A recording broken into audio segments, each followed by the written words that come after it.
আসসালামু আলাইকুম, আমি মোহাম্মদ আবুল হোসেন। আমার গানটি যদি আপনাদের ভালো লাগে কমেন্ট করে দেবেন এবং শেয়ার করে দেবেন। গর্ভধারিণী মা,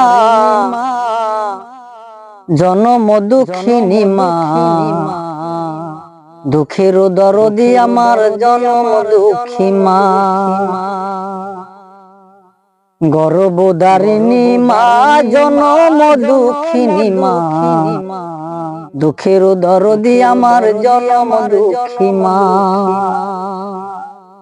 আমার মায়ের কান্দন যাবজ্জীব,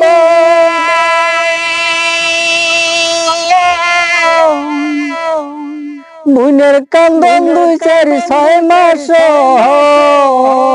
আমার মায়ের কান্দন যাবজ্জীব, বোনের কান্দন 2-4-6 মাস।